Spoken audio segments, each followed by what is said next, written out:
Part 3. The Princess of Birds. Chapter 22. The Dream of the White Chamber.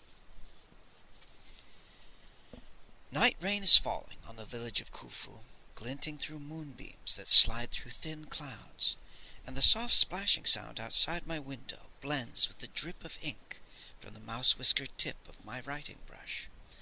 I have been trying as hard as I can, but I am unable to express my emotions when the arms and the head of power brought the children back from death's doorstep, and then failed to complete the cure. Once more they awoke, but into the strange world of the hopping hide-and-seek game, and once more they smiled and laughed and chanted the nonsense rhyme from Dragon's Pillow. Then, once more, they yawned, and their eyes closed, and they sank back upon their beds. Once more, they dropped into the depths of their trances. People with nothing else to turn to must revert to the superstitions of their ancestors, and grandparents began to tie mirrors to the children's foreheads so that the demons of sickness would see the reflections of their own ugly faces and flee in terror. Fathers shouted their children's names while they waved favorite toys tied to long poles, hoping to entice the wandering souls, and mothers stood tensely at the bedsides with cords that would tie the souls to the body should they return.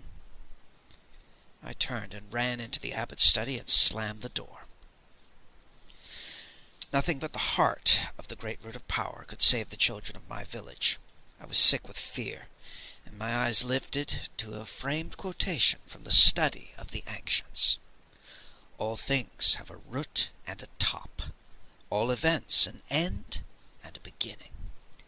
Whoever understands correctly what comes first and what follows draws nearer to Tao.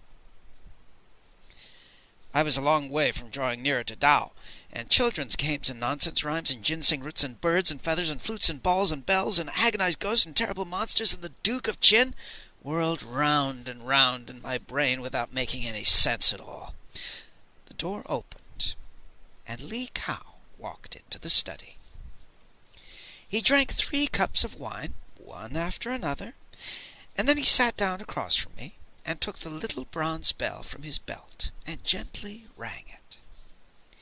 We listened to the beat of a drum, and then the beautifully trained voice of a young woman began to chant and sing the story of the great courtesan who grew old, and who was forced into the indignity of marrying a businessman. A second ring of the bell produced a lively tempo and the hilariously pornographic tale of Golden Lotus. A third ring brought sarcasm and suppressed rage, and the story of Pai Kan, who was put to death because an idiot emperor wanted to see if it was true that the heart of a wise man is pierced by 7 openings. We had a flute that told fairy tales, a ball that showed funny pictures, and a bell that sang flower drum songs, and we were supposed to exchange them for feathers. Li Kao sighed. He replaced the bell in his belt and poured another cup of wine. I am going to complete this task if I have to unscrew the roots of the sacred mountain, hoist a sail on top of Taishan, and steer the world across the great river of stars to the gates of the great void, he said grimly. Ox, the slight flaw in my character has proved to be a godsend. When I run into something that is really foul, I can counter with the potential for foulness that resides in the depths of my soul, and that is why I can go into a place like the Cavern of Bells and come out of it with a song on my lips. You, on the other hand, suffer from an incurable case of purity of heart. He paused to consider his words carefully, but I was ahead of him. Master Li, it would take 20 tons of fire drug to pry me loose from the quest, I said as firmly as I could, which was not very firmly. Besides, we'll have to try to get to the Key Rabbit, and that means Lotus Cloud, and I will happily battle a tiger for the honor of hopping into her bed. To my astonishment, I discovered that what I had said was true. It was amazing what a tonic the thought of Lotus Cloud was, and I stared in wonder at hands that were no longer shaking. I will battle a regiment of tigers, I said, with real conviction. Li Kao looked at me curiously. We sat in silence while the sound of 2 fighting cats drifted into the room, and then the sound of Auntie Hua going after them with a broom. Li Kao shrugged and reached out and pressed a finger to my forehead and quoted Lao Tzu. "Blessed are the idiots, for they are the happiest people on earth." "Very well, both of us will commit suicide, but it's Qing Ming, and you must honor your dead. We'll leave in the morning," he said. I bowed and left him to his thoughts. I took some food and wine from the Bonzes' pantry and went out into the bright sunshine, and I borrowed a hoe and a rake and a broom from the tool shed. It was the most perfect spring imaginable, glorious weather for the Festival of Tombs, and I made my way to my parents' graves. I raked and pruned and swept until their resting place was spotless, and then I made an offering of food and wine. I had saved the tassels and ornaments from the fine hat that I had worn during our visit to the ancestress, and the silver belt with the jade trim and the gold-spattered fan. I placed the tassels and ornaments and belt in the bowl that I used for special offerings. Then I knelt to pray. I asked my mother and father to send me courage so that I would not disgrace my ancestors, and I felt much better when I had finished. Then I got to my feet and ran toward the eastern hills.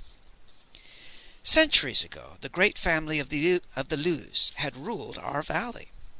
The estate had still stood at the crest of the largest hill, although the house was seldom visited by the owners now, and gardeners still maintained the famous park that had been lovingly described by such writers as Cao Sui, Yi Qin, and Cao Nigo. I knew it like the back of my hand, and I crawled through my secret tunnel in the high wall into a gardener's paradise. The ground was shimmering with yellow chrysanthemums, and the hills were thick with silver poplars and nodding aspens. A stream arced down the side of a cliff in a foaming waterfall that splashed into a bright blue lake. The banks were lined with flowering peach and chin-chin trees with violet flowers growing directly from the trunks and branches, and behind them was a shady bamboo grove, and then the pear trees, and then 1,000 apricot trees that were flaming with 1,000,000 scarlet blossoms. I followed the path round the moon terraces, and then turned off to a rough trail that led down through deep gorges with creepers and moss-covered great grey rocks. The trail dropped sharply down to the darkness of a cypress grove, where a quiet stream rippled past the sandbank harbor of blossoming purity, and I crawled beneath some low bushes and untied a small boat. I climbed in and pushed off and drifted down a long, winding gorge, where willows bent their branches to brush the water, and spirit creepers wound over rocks, and clusters of fruit like red coral peeped beneath the frost-blue foliage. When I had tied the boat to a tree trunk and picked up the trail again, it climbed toward bright clearings where winding brooks sparkled in green meadows, and always I reached hills or rocks that blocked the view, and then opened to even more beautiful vistas on the other side. The path climbed steeply through masses of boulders toward a great glorious rock that reached to the clouds, and on the other side was another gorge that was spanned by a narrow wooden bridge. Then the path climbed again and suddenly leveled to a small ridge where orchids grew, and suddenly leveled to a small ridge, and orioles sang, and grasshoppers chirped in the bright sunshine. Far below, I could see my village spread out like a picture from a book. At the end of the ridge was a willow grove. I slipped inside to a small green glade where a single grave lay among the wildflowers. The head gardener's daughter was buried there.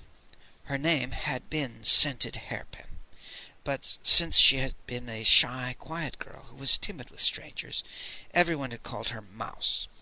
She had the most beautiful eyes that I had ever seen, and she had not been timid when we played the hopping hide-and-seek game.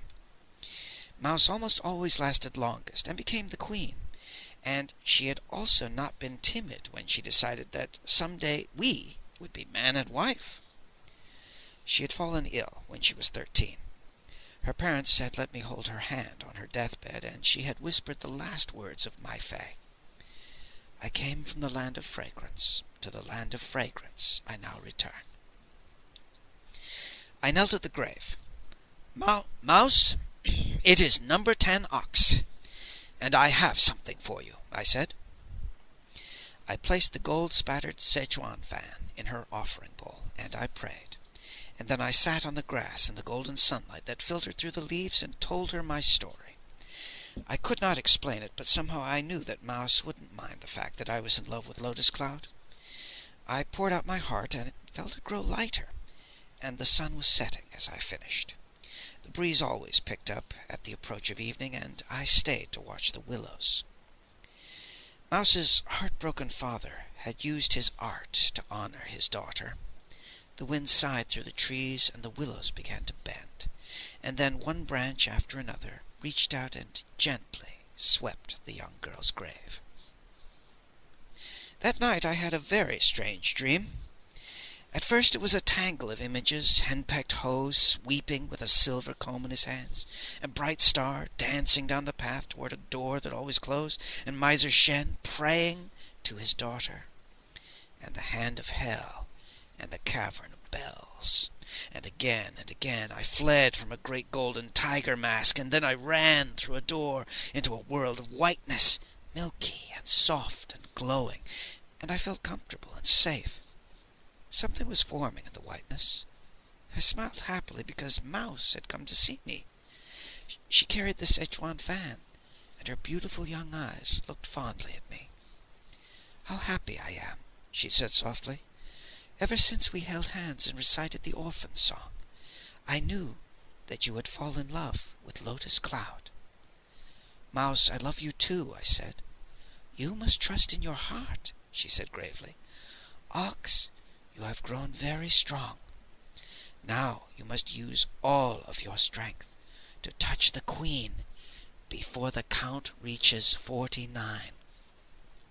It must not reach 49, which can mean forever and ever and ever."